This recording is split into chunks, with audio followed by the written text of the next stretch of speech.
kemi një standard të drejtësisë, në qoftë se sot drejtësia u bë nën monitorimin e Amerikanëve dhe Europianëve, që do të thotë është ndryshuar forma, po jo thelbi.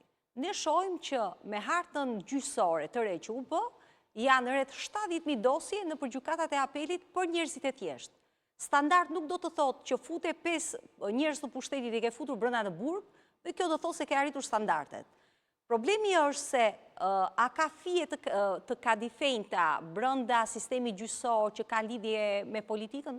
Shko, ne jemi popull që e kemi atë mendësinë, po e bëj një qok këtu në politikë sepse më duhet nesër. Ose mendësia e shqiptarit është që, shko, a e ke filanin mik ti sepse më duhet të mbaroj një hall? Jemi një vend shumë i vogël, ka ta nisur as 1,5 milion banor, dhe po të shikosh ato lidhje që kemi ne me njëri tjetrin, as bëhet fjalë dhe në lidhje që ka në gjyqësorin. Edhe pse ata prokurorë që sot janë në SPAK, janë ata prokurorë që kanë qenë edhe në kohën e para 13, se po bën gati 13 vjet që ka ardhur PS-ja në pushtet, kanë qenë edhe dikur në 2009-2010.